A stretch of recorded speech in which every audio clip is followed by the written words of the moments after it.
Hello students, कैसे हैं आप लोग। I hope you all are doing very well और आप लोगों की तैयारी बहुत ही अच्छी चल रही होगी। तो आज हम करने जा रहे हैं सेल चैप्टर का एक नया topic, plasma membrane. Plasma membrane क्या है, कैसा स्ट्रक्चर है, हम बचपन से देखते आ रहे हैं। अब हम इसे थोड़ा सा और डिटेल में देखना है। बहुत ईजी टॉपिक है, बहुत आराम से हो जाएगा। चलिए, तो सबसे पहले इसके बारे में जो हमें बातें डिस्कस करनी है वो है बेसिक चीज़ें। देखिए, सबसे पहले ये एक नेसेसरी स्ट्रक्चर है।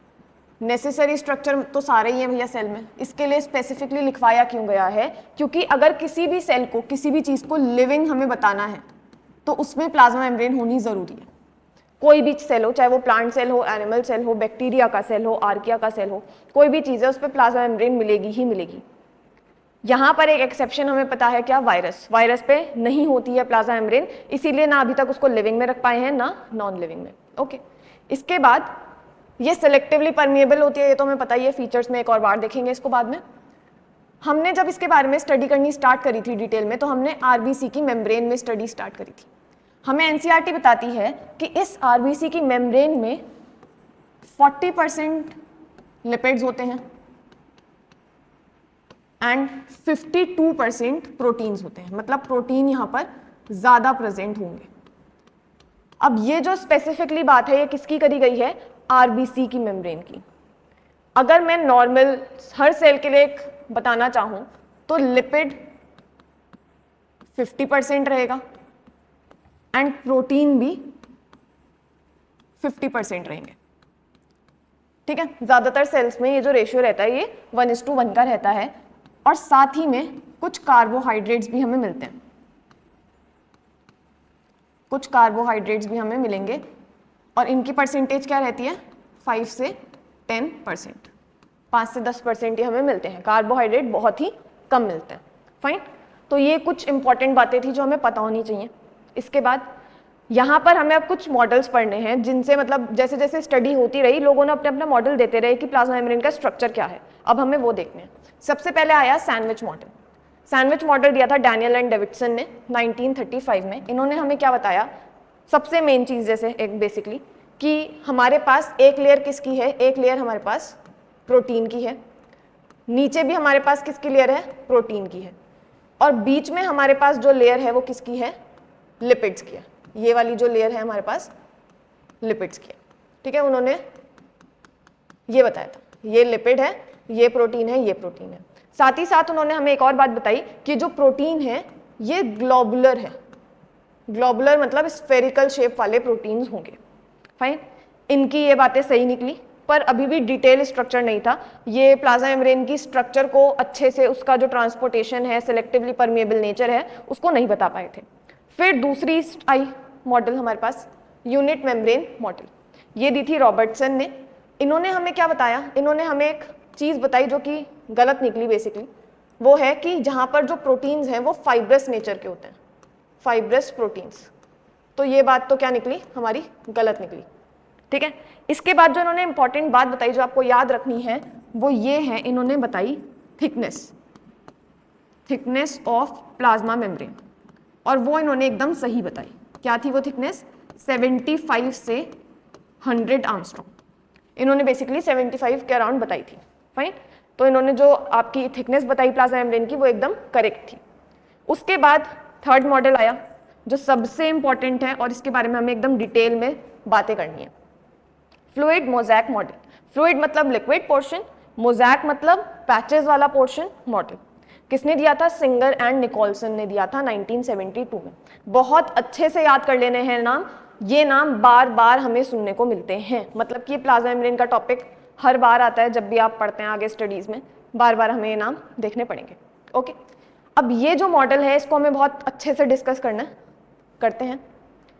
तो ये रहा मॉडल, इसके बारे में पहले से बना लिया है, इसको लेबल करते हैं हम लोग।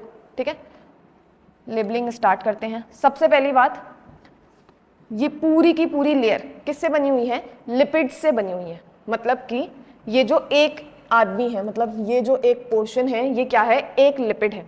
ठीक है, तो ये एक लिपिड की लाइन मतलब लेयर, ये दूसरी लेयर, तो कितनी लेयर हो गई? 2 लेयर। तो जो प्लाज्मा मेम्ब्रेन होती है वो कितनी? लिपिड बाईलेयर की बनी होती है।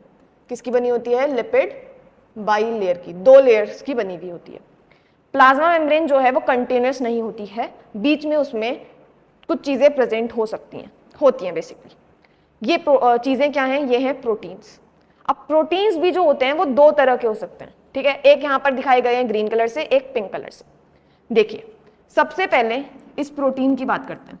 ये प्रोटीन प्लाज्मा मेम्ब्रेन के अंदर है, ये भी प्लाज्मा मेम्ब्रेन के अंदर है, पिंक से जो बनाए हुए हैं। इन वाले प्रोटीन्स को बोला जाता है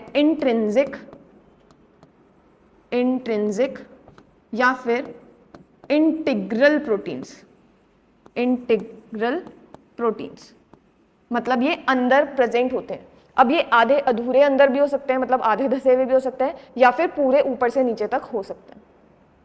ये वाले जो प्रोटीन्स होते हैं, जो पूरे इधर से लेकर इधर तक होंगे, जो आर पार जा रहे होंगे प्लाज्मा मेम्ब्रेन के, इनको हम स्पेसिफिक एक और नाम देते हैं। मतलब इनके अलावा ये नाम तो इसके होंगे ही होंगे, साथ ही में इसको ट्रांसमेम्ब्रेन या फिर टनल प्रोटीन भी बोला जाता है। ट्रांसमेम्ब्रेन या फिर टनल प्रोटीन्स स्पेसिफिकली इन्हीं वालों का नाम है, जो पूरे के पूरे आर पार हो रहे होते हैं, ठीक है। अब बात करते हैं बाहर वालों की। इनको बोला जाता है, यहां पे लिखते हैं, इनको बोला जाता है एक्सट्रिंसिक या फिर पेरीफेरल मतलब जो बाउंड्री की साइड होते हैं, पेरीफेरल प्रोटीन्स। तो दो तरह के प्रोटीन हो गए, एक इंट्रिंसिक जो अंदर रहते हैं मेम्ब्रेन के, और एक एक्सट्रिंसिक जो बाहर रहते हैं मेम्ब्रेन के, ठीक है। एक्सट्रिंसिक को एक्सटर्नल भी बोल सकते हैं यहाँ पर, फाइन। तो ये हो गई प्रोटीन की बात। अब तीसरी चीज जो होती है वो है कार्बोहाइड्रेट। अभी हमने बात करी थी तीसरी चीज क्या होती है? कार्बोहाइड्रेट। तो ये है हमारे पास कार्बोहाइड्रेट। कार्बोहाइड्रेट जो होता है, इसके बारे में एक बहुत अच्छी सी बात यह है कि ये कभी भी अकेला प्रेजेंट नहीं होता। देखिए, या तो ये लिपिड के साथ लगा हुआ है या फिर ये प्रोटीन के साथ लगा हुआ होगा, ठीक है, कार्बोहाइड्रेट। अब अगर ये प्रोटीन के साथ लगा हुआ है यहां पर इस तरह से, तो हम इसको बोलते हैं ग्लाइकोप्रोटीन। इसका स्पेसिफिक नाम क्या होता है? ग्लाइकोप्रोटीन। यहां पर जैसे लिपिड के साथ लगा हुआ है तो हम इसको क्या बोलेंगे? इसको हम बोलेंगे ग्लाइकोलिपिड। फाइन। कार्बोहाइड्रेट के बारे में भी हो गया। नेक्स्ट है ये जो येलो कलर से बने हुए हैं, ये क्या है? ये है कोलेस्ट्रॉल। ठीक है। कोलेस्ट्रॉल जो होता है वो फ्लेक्सिबिलिटी में मतलब फ्लेक्सिबिलिटी को मेंटेन करने में काम करता है। कैसे करता है देखेंगे अभी। पर ये जो होता है ये इस तरह से बीच में प्रेजेंट होता है और टेल्स की साइड प्रेजेंट होता है। जो ये टेल जैसे स्ट्रक्चर है ना, पैर जैसे, ये वहीं पर प्रेजेंट होगा और मेम्ब्रेन के बीच में प्रेजेंट होता है। हर मेम्ब्रेन में होता है, मतलब हर प्लाज्मा मेम्ब्रेन में, आपके किसी ऑर्गेनेली के मेम्ब्रेन में, हर जगह ये प्रेजेंट होता है। इसका जो नंबर है वो वेरिएबल होता है, कम भी हो सकता है, ज़्यादा भी हो सकता है। ओके, तो अब इन सारी चीज़ों के बारे में हमें एक एक करके डिटेल में बात करनी है। सबसे पहले बात करेंगे लिपिड के। देखिए, इसके बारे में अभी डिस्कस करेंगे, पहले बात कर लेते हैं लिपिड। चलिए, तो लिपिड जो होता है, एक लिपिड कुछ इस तरह का दिखता है, ठीक है। एक लिपिड का ये जो स्ट्रक्चर होता है ये है हेड, और जो नीचे ये दो, ये क्या है? ये दो टू टेल्स है, टू टेल्स। फाइन। एक हेड पोर्शन है, एक टेल पोर्शन है। जो हेड पोर्शन होता है ये बना हुआ होता है आपका ग्लिसरॉल का, और ग्लिसरॉल के साथ इस पे क्या लगा हुआ होता है? फॉस्फेट लगा हुआ होता है। तो हम बोलते हैं कि आपके जो प्लाज्मा मेम्ब्रेन के लिपिड्स होते हैं वो फॉस्फोग्लिसरॉल के या फॉस्फोग्लिसराइड के बने हुए होते हैं, ठीक है। तो यहाँ पर क्या होगा? ग्लिसरॉल होगा और फॉस्फेट होगा। टेल जो होती हैं वो किसकी बनी हुई होती हैं? फैटी एसिड की। फैटी एसिड, दो फैटी एसिड की चेन्स होती हैं, राइट। अब यहाँ पर इनके बारे में कुछ खास बातें हैं। जो हेड स्ट्रक्चर होता है ये इसकी जो कुछ प्रॉपर्टी है वो जाननी है हमें। हेड जो होगा वो हमेशा हाइड्रोफिलिक होगा, हाइड्रोफिलिक, वाटर लविंग होगा हमेशा। और जो चीज़ वाटर लविंग है वो वाटर के पास रहना चाहेगी, और हमारे सेल में वाटर किधर की साइड है? देखिए, ये जो ऊपर वाला रीजन है ये आपका नॉन साइटोसोल है, नॉन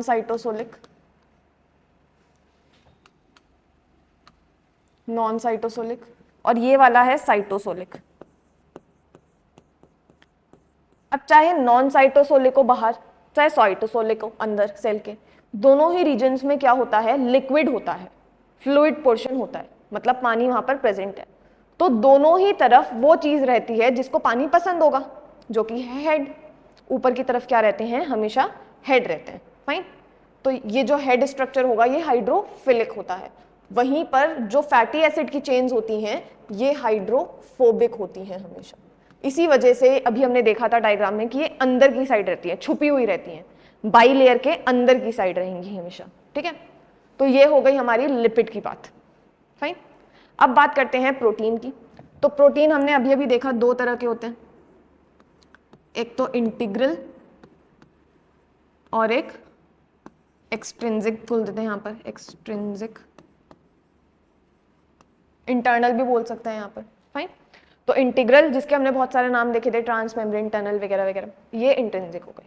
इनके बारे में हमने देख तो लिया था ये कहाँ प्रेजेंट है, इसके बारे में कुछ और फीचर्स जानते हैं। अब देखिए, जो इंटीग्रल प्रोटीन होता है उसका जो काम होता है वो मेनली दो होते हैं, दो काम होते हैं। एक तो उसका काम है ट्रांसपोर्टेशन में, ट्रांसपोर्टेशन, और दूसरा काम है उसका सिग्नलिंग में। सिग्नलिंग मतलब कि कोई मॉलिक्यूल आ रहा है बाहर, मान लीजिए हार्मोन आ रहा है कोई, सेल को कैसे पता चलेगा, सेल के पास एक रिसीवर होना चाहिए कैच करने के लिए। ठीक है, तो वो जो रिसीव करने का काम करता है वो इंटीग्रल प्रोटीन्स ही करते हैं। फाइन। उसके अलावा एक्सट्रिंसिक का काम क्या होता है, इनका काम भी मेनली किस में होता है, सिग्नलिंग में। ट्रांसपोर्टेशन का काम ये नहीं करते हैं, सिर्फ और सिर्फ किसका करेंगे, सिग्नलिंग का। ठीक है, ओके। ट्रांसपोर्टेशन के बारे में भी बात कर लेते हैं एक बारी। देखिए, कोई भी चीज है, अभी ये प्रोटीन हमने कैसा बनाया है, इसके बीच में रास्ता है, कोई भी चीज जो बाहर है वो चाहे तो अंदर आ सकती है, अलाउ करेगा या नहीं करेगा वो अलग चीज है, पर कोई भी चीज जो है वो यहाँ इस वाले पाथवे से अंदर या बाहर जा सकती है। ठीक है, अब बात करते हैं कार्बोहाइड्रेट की। अच्छा, पहले एक चीज और रह गई यहाँ पर, इंटीग्रल प्रोटीन जो है वो अंदर धंसे हुए हैं, राइट। तो इनको अगर हमें एक्सट्रैक्ट करना है, हमें अगर इनको एक्सट्रैक्ट करना है तो हमें स्पेसिफिकली डिटर्जेंट यूज करने पड़ते हैं। डिटर्जेंट क्या करता है, डिटर्जेंट पूरी जो हमारी मेम्ब्रेन होती है उसको अलग अलग कर देता है, लिपिड्स को अलग अलग कर देगा और प्रोटीन अलग हो जाएगा।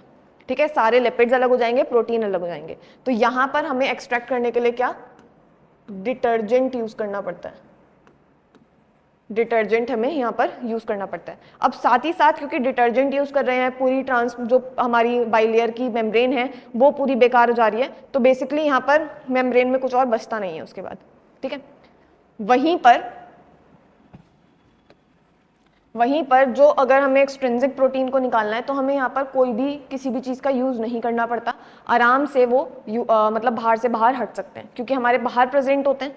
ठीक है, मेम्ब्रेन के अंदर धंसे हुए तो होते नहीं हैं, तो उनको निकालना ईजी रहता है, उसके लिए हमें डिटर्जेंट की यूज़ नहीं करनी पड़ती। बेसिकली हम करेंगे क्या, हम वहाँ पर पीएच का यूज़ करेंगे, हम पीएच को ज़्यादा बढ़ा देंगे या कम कर देंगे और उसकी वजह से प्रोटीन जो है वो बाहर आ जाता है। ओके, नेक्स्ट कार्बोहाइड्रेट, यहाँ लिख देते हैं। यहाँ एक्सट्रैक्शन किसकी वजह से होता है,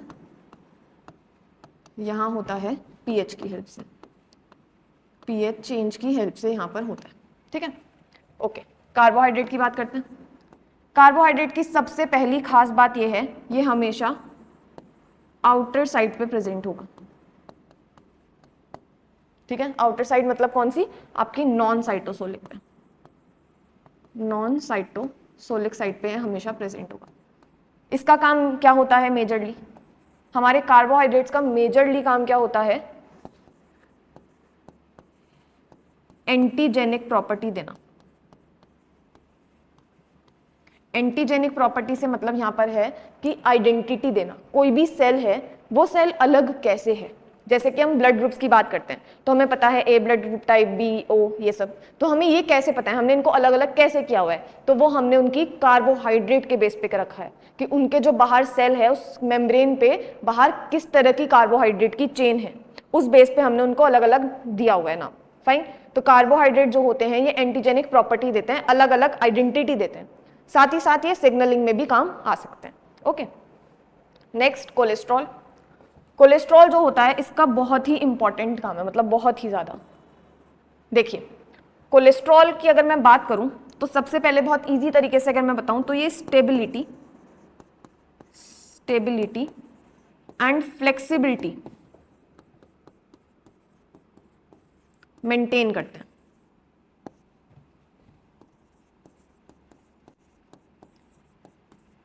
ठीक है, फ्लेक्सिबिलिटी और स्टेबिलिटी को मेंटेन करते हैं। अब कैसे करते हैं ये बात समझने वाली है, समझिए। देखिए होता ये है, अच्छा एक चीज ध्यान दें, यहाँ पर हमने भी जब डायग्राम में बनाया हमेशा ग्लाइकोलिपिड हो चाहे आपका ग्लाइकोप्रोटीन हो, हमेशा नॉन साइटोसोलिक साइड पे बनाते हैं। फाइन, ये हमेशा मतलब डायग्राम में हम बनाते हुए याद रखेंगे। अच्छा, तो कोलेस्ट्रॉल की बात करते हैं। कोलेस्ट्रॉल जो होते हैं इनका काम कैसे चलता है, देखिए अगर कोई हाई टेम्परेचर में है, कोई भी जो सेल है, कोई भी ऑर्गेनिज्म है, अगर वो हाई टेम्परेचर पे, ज्यादा टेम्परेचर पे, देखिए टेम्परेचर अगर ज्यादा है इसका मतलब वहां पर मेल्ट होने के चांसेस ज्यादा हैं। ठीक है, क्या होने के चांसेस ज्यादा है, मेल्टिंग पॉइंट वहां पर आ जाएगा, जल्दी ज्यादा मेल्ट हो जाएगी। प्लाज्मा मेम्ब्रेन हम बोल रहे हैं वैसे ही फ्लूइड नेचर की है, इलास्टिक नेचर की है, तो वो और ज्यादा मतलब फ्लेक्सिबल हो जाएगी, बहुत ही ज्यादा फ्लेक्सिबल, बहुत ही ज्यादा फैल जाएगी, बेकार हो जाएगी। ठीक है, तो ज्यादा टेम्परेचर में हमें दिक्कत क्या रहती है कि प्लाज्मा मेम्ब्रेन मेल्ट ना हो जाए, बेसिकली बहुत दूर दूर ना चले जाए उसके लिपिड। तो वहां पर जो कोलेस्ट्रॉल होता है वो क्या करता है, वो वहां पर आकर उनको आसपास मतलब बेसिकली जगह कम कर देता है उनके बीच की। ठीक है, तो यहाँ पर कोलेस्ट्रॉल क्या करता है, फ्लूइडिटी को कम करता है, फ्लूइडिटी को कम करेगा। फ्लूइडिटी कम हो जाएगी तो फ्लेक्सिबिलिटी भी कम हो जाएगी, राइट। वहीं पर अगर कोई भी चीज, कोई भी ऑर्गेनिज्म, कोई भी सेल कम टेम्परेचर में है तो वहां पर हमें दिक्कत रहती है सॉलिडिफिकेशन की। वहां पर जो भी सेल है वो सॉलिडिफाई ना हो जाए, बहुत ज्यादा कोई चीज सॉलिड हो जाएगी तो क्रैक होने का डर रहता है, तो प्लाज्मा मेम्ब्रेन में कहीं क्रैक्स ना आ जाए, प्रोटीन में कहीं दिक्कत ना हो जाए कोई, तो ये दिक्कत भी कोलेस्ट्रॉल संभालता है। अब वो वहां पर कैसे संभालेगा, वो इस तरह से अपने आप को बीच में एडजस्ट कर लेता है जिस वजह से जो प्लाज्मा मेम्ब्रेन में गैप है वो बढ़ जाए। यहां पर वो काम कर रहा था उल्टा, गैप कम करने का कि सारी चीजें मतलब एक तरह से कंजस्टेड हो जाए, पास पास हो जाए सारी चीजें। यहां पर वो वही उल्टा काम कर रहा है, यहां पर वो काम करता है कि चीजें फैल जाएं, अपने आप को इस तरह से अरेंज कर लेगा कि जो प्लाज्मा मेम्ब्रेन है उसके हर लिपिड के बीच में, ज्यादातर लिपिड्स के बीच में जगह बढ़ जाएगी। फाइन, तो यहां पर वो क्या काम करेगा, यहां पर वो फ्लूइडिटी इंक्रीज करेगा। फाइन, ओके, तो ये था आपका किसका काम, कोलेस्ट्रॉल का काम। बेसिकली क्या कर रहा है, स्टेबिलिटी एंड फ्लेक्सिबिलिटी को मेंटेन कर रहा है या फ्लूइडिटी को मेंटेन कर रहा है। ठीक है, चलिए आगे देखते हैं। अब देखते हैं इसके कुछ फीचर्स, प्लाज्मा मेम्ब्रेन के या सेल मेम्ब्रेन के हमारे फीचर्स।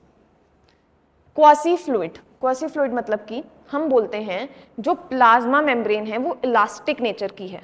इलास्टिक मतलब वो एकदम सॉलिड नहीं है, एकदम ऐसे नहीं है कि एक ही जगह है तो एक ही जगह वैसी की वैसी रहेगी, वो थोड़ा सा फ्लेक्सिबिलिटी, थोड़ी सी मूवमेंट शो करती है।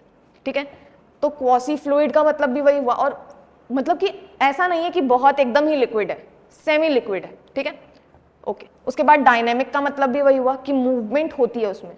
क्वासी फ्लूइड तो फ्लेक्सिबिलिटी की बात हो गई, पर डायनेमिक मतलब होता है कि उसमें चेंजेस आते रहते हैं, ऐसे नहीं है कि एकदम वैसी की वैसी ही रहेगी हमेशा, उसकी चीजें चेंज होंगी। कैसे होती हैं अभी दिखाऊंगी, ओके। उसके बाद आइसबर्ग्स इन अ सी मॉडल, ये एनालॉजी है। बेसिकली यहां पर हम क्या बोलते हैं, सी हम बोलते हैं लिपिड्स को, मतलब पानी हम बोल रहे हैं लिपिड्स को, और वहीं पर आइसबर्ग्स हम बोल रहे हैं किसको, प्रोटीन्स को। आइसबर्ग्स हम बोल रहे हैं प्रोटीन्स को। देखिए अब यहीं पर समझ लेते हैं जल्दी से। मान लीजिए ये लिपिड की लेयर है, अभी सिर्फ लिपिड की लेयर बनाते हैं, फिर प्रोटीन के बारे में देखते हैं। ये एक लिपिड की लेयर, ये दूसरी लेयर, हमारी बाइलेयर तैयार।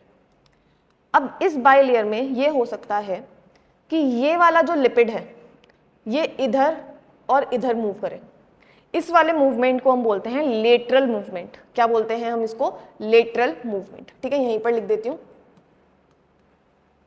Lateral movement. ठीक है, लेटरल मूवमेंट मतलब इधर ऐसे ऐसे होना, फाइन, जैसे ऐसे और ऐसे, दैट्स इट।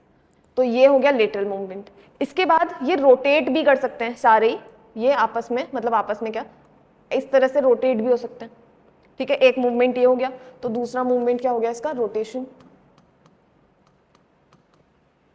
नेक्स्ट, इनके पास एक खास मूवमेंट होती है जिसको हम बोलते हैं फ्लिप फ्लॉप मूवमेंट। मतलब ये वाला जो आपका लिपिड है ये जंप करके यहां पर आ सकता है और ये वाला एक्सचेंज में यहां जा सकता है।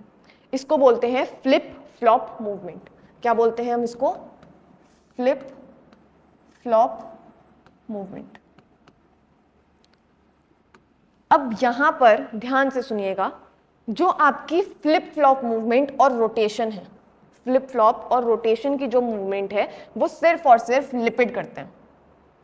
ये चेंज होना और रोटेट होना सिर्फ और सिर्फ लिपिड करते हैं, ठीक है। साथ ही साथ लेटरल तो करेंगे ही करेंगे, मतलब लिपिड हर तरह की मूवमेंट कर पा रहा है, तो लिपिड को हमने सी बोल दिया है, जो कि बेसिकली कहीं पर भी आ जा सकता है वाटर। वहीं पर जो इसके अंदर प्रोटीन होगा, मान लीजिए यहां पर एक प्रोटीन बना देते हैं हम लोग, यही बना देते हैं, ये प्रोटीन है इसके बीच में, ठीक है। बाकी यहां पर फिर लेयर प्रेजेंट है। ये जो प्रोटीन है, ये वाला जो प्रोटीन होगा ये आपका इधर मूव कर पाएगा, हल्का सा इधर मूव कर पाएगा, पर ये अपने आप को फ्लिप नहीं कर सकता, फ्लॉप नहीं कर सकता, इधर से उठाकर इधर नहीं कर सकता, ठीक है। तो यहां पर बस ये लेटरल मूवमेंट शो कर पा रहा है, मतलब कि ये जो प्रोटीन्स हैं ये सिर्फ लेटरल मूवमेंट शो करते हैं और लिपिड सारी मूवमेंट शो कर सकते हैं। इस वजह से जैसे हम बोलें कि पानी है, पानी में ये अगर प्रोटीन है या बेसिकली आइसबर्ग है जैसे हम बोलते हैं, तो ये आइसबर्ग इधर से हल्का सा इधर, हल्के से इधर मूव कर सकता है, पर ज़्यादा मूवमेंट नहीं शो करेगा। उसी तरह से अगर इस सी को, पानी को हम लिपिड्स मान लें, तो लिपिड कहीं पर भी मूव कर सकते हैं, बट जो प्रोटीन्स हैं हमारे वो सिर्फ और सिर्फ लेटरल मूवमेंट शो कर सकते हैं। इसी चीज़ को बोलते हैं क्वासी फ्लूइड नेचर या फिर डायनेमिक नेचर या फिर फ्लेक्सिबल नेचर, ठीक है। ये सभी इसी चीज़ के बारे में हमें बताते हैं। अब देखिए नेक्स्ट है एसिमेट्रिक नेचर। एसिमेट्रिक से मतलब जो हमारे लिपिड्स होते हैं, ये जो एक एक लिपिड है, देखिए यहाँ पर हमने जो अभी लिपिड का स्ट्रक्चर देखा, इसमें मान लीजिए मैं इसको थोड़ा और डिटेल अगर बताऊं, यहाँ पर इसके लगा हुआ है एक फॉस्फेट हेड पे, ठीक है, ग्लिसरॉल के साथ फॉस्फेट अटैच है। अब इस फॉस्फेट के साथ यहाँ पर एक और ग्रुप हो सकता है, एक्स नाम का एक और ग्रुप यहाँ पर प्रेजेंट हो सकता है कोई, ठीक है। अब ये जो ग्रुप होता है ये वेरिएबल होता है, मतलब ये ग्रुप चेंज हो सकते हैं, फाइन।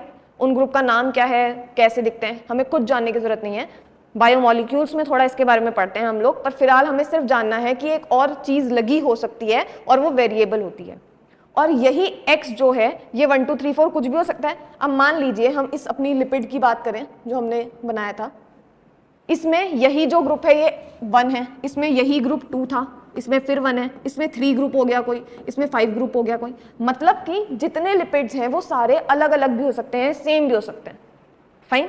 दोनों ही लेयर्स में लिपिड का कोई ऐसा स्पेसिफिक नेचर नहीं है कि वो यहीं पर 1 वाला रहेगा, यहीं पर 2 रहेगा, या इतने में 1 रहेंगे, इतने में 2 रहेंगे, ऐसा कुछ नहीं है ना। ऐसा है कि प्रोटीन एक है तो एक ही रहेगा, 2 है तो 2 ही रहेंगे, कितने भी हो सकते हैं, फाइन। तो इस चीज को हम बोलते हैं कि इसका एसिमेट्रिक नेचर होता है। यहाँ पर कुछ ऐसा नहीं है कि सिमेट्री प्रेजेंट होगी, एसिमेट्रिक नेचर होगा। Next amphipathic nature. एम्फीपैथिक मतलब कि यहाँ पर पोलर और नॉन पोलर दोनों ही रीजन्स प्रेजेंट है। अभी हमने देखे यहाँ पर हेड जो होता है ये हाइड्रोफिलिक है, मतलब पोलर नेचर का होगा, फाइन। यहीं पर लिख लेते हैं, ये कैसा होगा, पोलर होगा, और वहीं पर जो हाइड्रोफोबिक है वो नॉन पोलर होगा। तो यहाँ पर दोनों तरह से पोलैरिटी प्रेजेंट होगी और नहीं भी होगी, फाइन। तो इस चीज को हम बोलते हैं एम्फीपैथिक नेचर, फाइन। यहाँ पे लिख देते हैं हम लोग non polar and polar both present, fine. उसके बाद एंजाइम्स फॉर मूवमेंट, इसकी बात करते हैं जल्दी से। देखिए अभी हमने ये जो मूवमेंट्स की बात करी है, इनमें एक फ्लिप फ्लॉप मूवमेंट जो है, एक ये जो मूवमेंट है ये बहुत ही इंपॉर्टेंट होता है और रेयर होता है।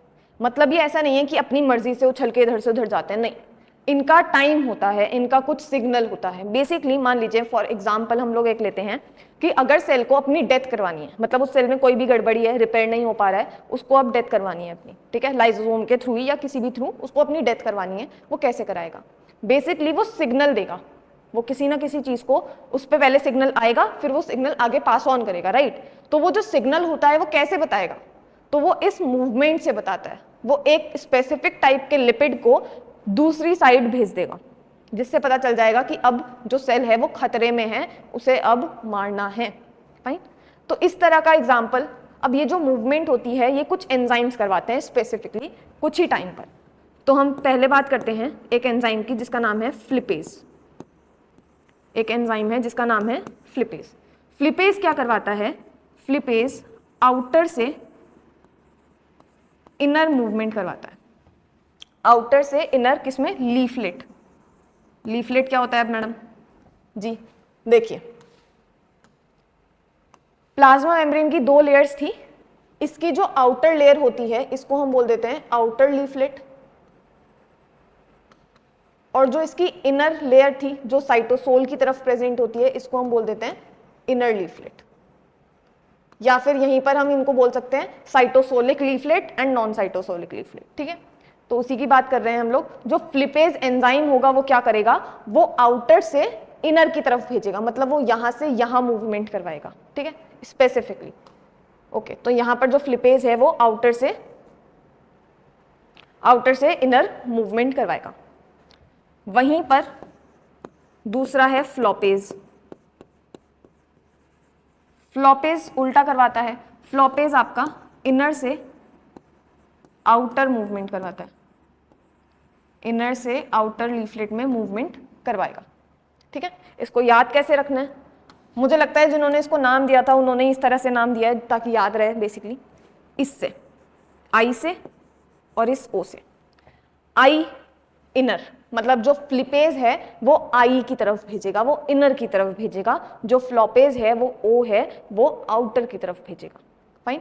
इसके अलावा एक तीसरा एंजाइम है, ये तीसरा कुछ खास एंजाइम होता है, इसका नाम है स्क्रैम्बलेज। स्क्रैम्बलेज, इसका जो मूवमेंट होता है दोनों डायरेक्शन में होता है, बोथ डायरेक्शन। ठीक है, ये जो मूवमेंट कराता है ये दोनों ही डायरेक्शंस में करा सकता है, आउटर से इनर, इनर से आउटर। फाइन, चलिए, तो ये हो गई इसके फीचर्स की बात, इसकी मूवमेंट की बात। अब करते हैं ट्रांसपोर्टेशन की बात। Transportation in plasma membrane. हमने अभी बात करी जो प्रोटीन्स हैं वो किस काम आते हैं, ट्रांसपोर्टेशन के स्पेसिफिकली। साथ ही साथ सेल सिग्नलिंग के भी आते हैं, पर वो हमारे सिलेबस में अभी नहीं है। तो हम किसकी बात करेंगे अभी, ट्रांसपोर्टेशन की। चलिए, सबसे पहले ट्रांसपोर्टेशन के 2 main type, passive and active. Passive में क्या होता है, पैसिव में जो यहाँ पर मूवमेंट चलेगा, जो ट्रांसपोर्टेशन चलेगा वो अलोंग द ग्रेडियंट चलता है। वो क्या चलता है, along the gradient. Along the gradient, gradient का मतलब क्या होता है, ग्रेडियंट का मतलब होता है चेंज। ठीक है, चेंज इन कंसंट्रेशन। अब चेंज में कैसे होगा, यहां पर जो मूवमेंट होता है अलोंग द ग्रेडियंट का मतलब है यहां पर मूवमेंट हमेशा कैसे होगा, हाई कंसंट्रेशन से लो कंसंट्रेशन में। हमेशा मूवमेंट कहां से कहां होगा, हाई कंसंट्रेशन से लो कंसंट्रेशन में।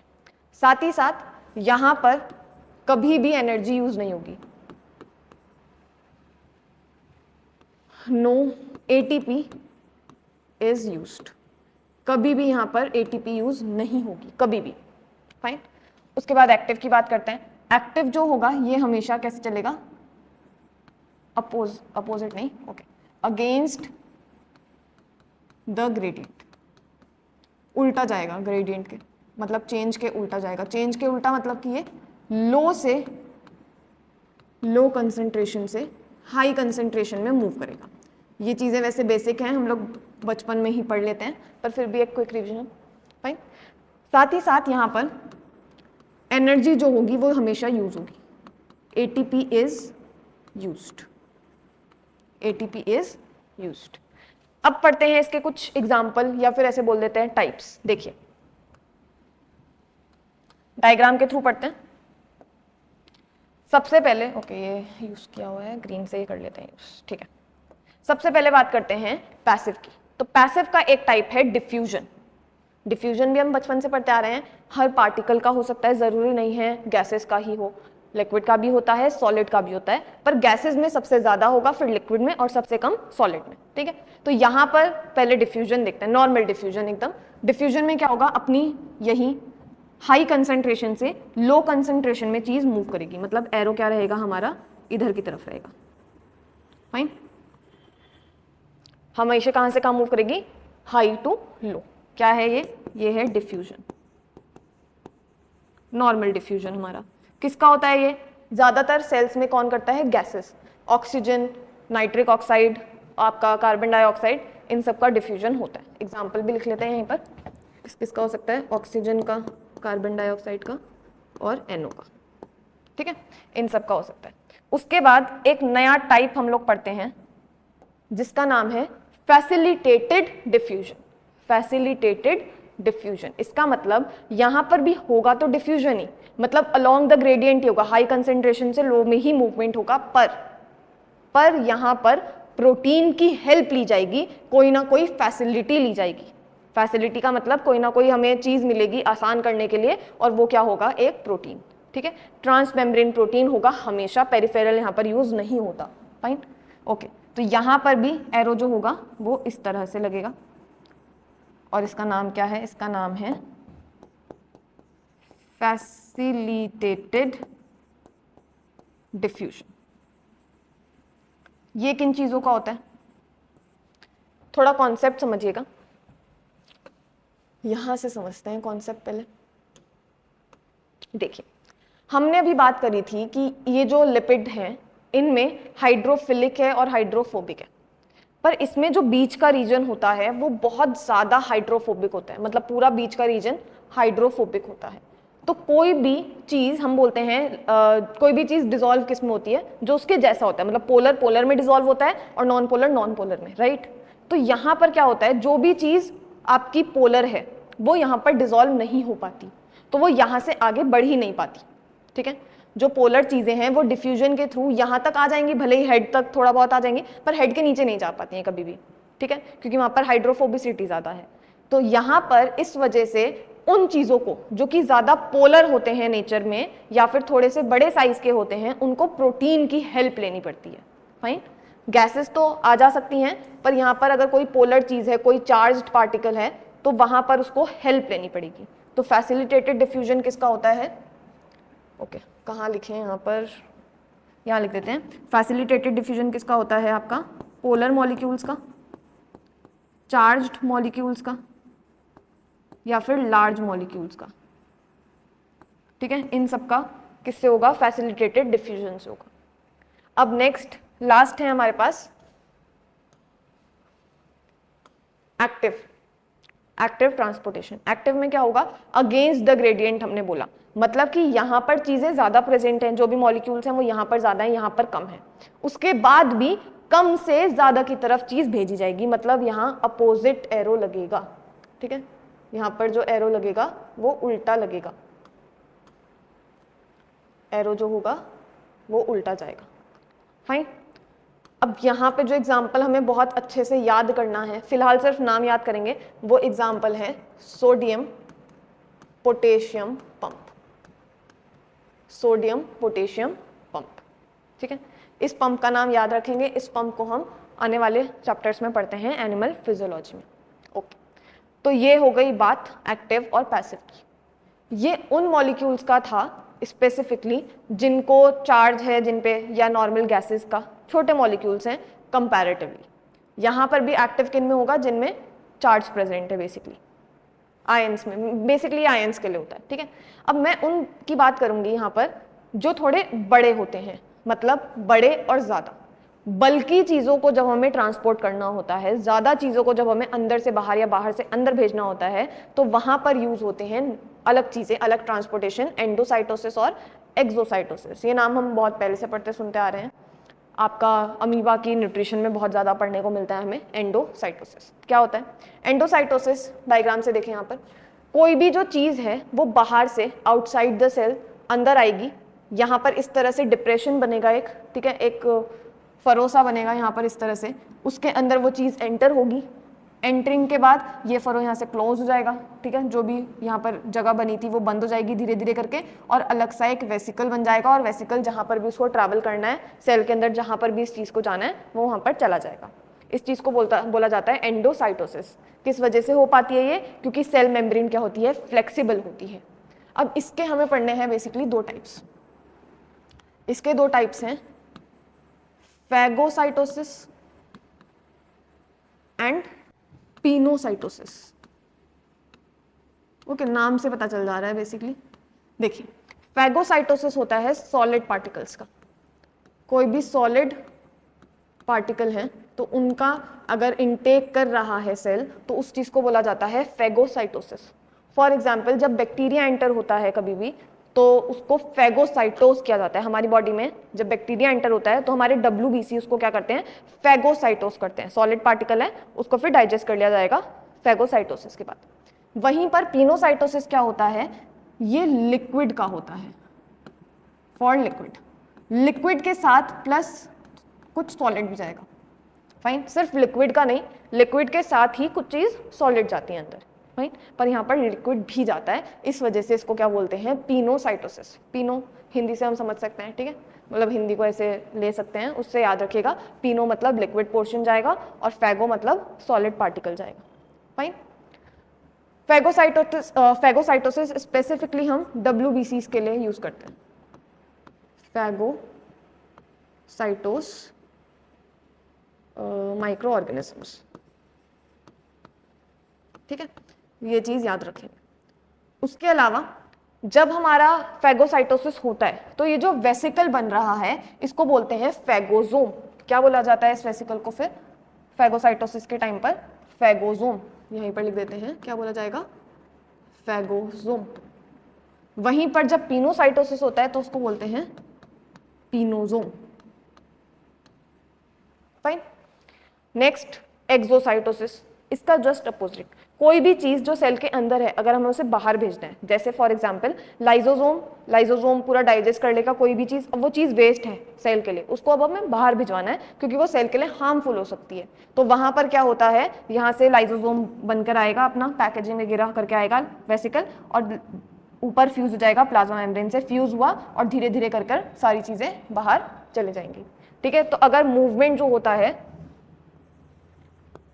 Movement from